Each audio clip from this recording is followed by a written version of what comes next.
This client called me about a leak that was causing a mess in his yard, and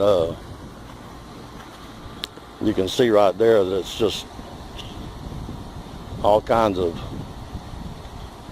well, every time the mower runs over it, it kills the grass even more, but it's been staying really wet over here. So this is how you check for a leak. So the water's on at the water meter, the main line coming into the backflow, and we put a gauge on the backflow, as you can see right here. And of course it's, I don't know if you can read that or not, I can't read it. Anyway, the gauge is bottomed out, so then you shut that, you close off the incoming line,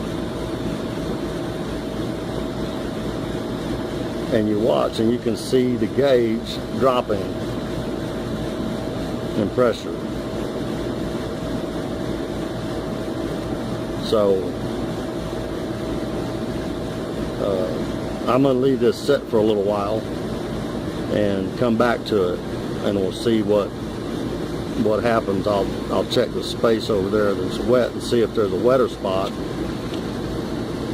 see if we can find our leak.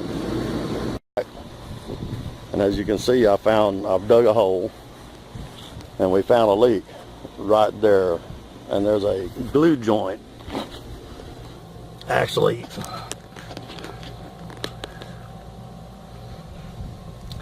right here, and that leak is shooting out right here. As you can see, it's a very small leak right there at the glue joint.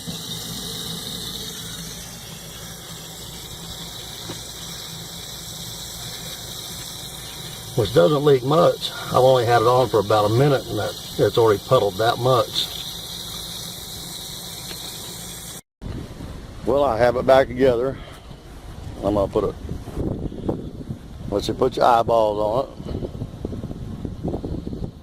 Now, whenever we go to open up the water, we want to make sure that we turn one of the zone valves on, so we don't pressurize the air that's in the line, because all the water in the main line drained out when we did that, when we shut the water off and we cut the main line.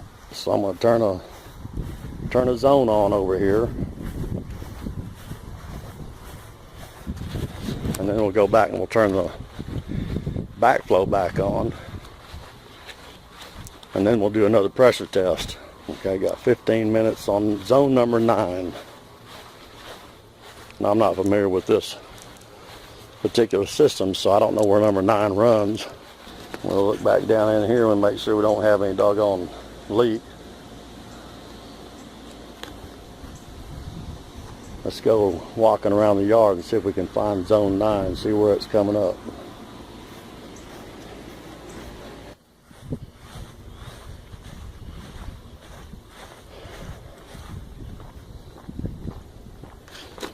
It don't look like 9's on.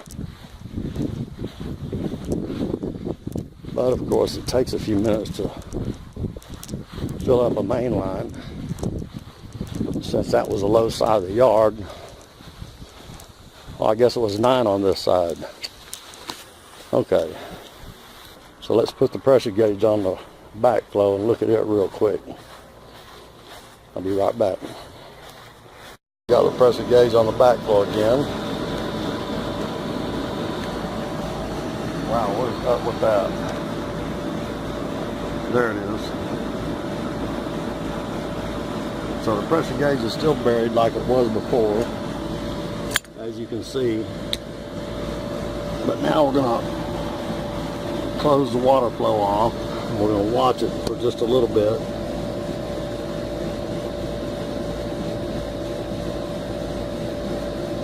Since we run all the zones, we know that there's no air in the lines.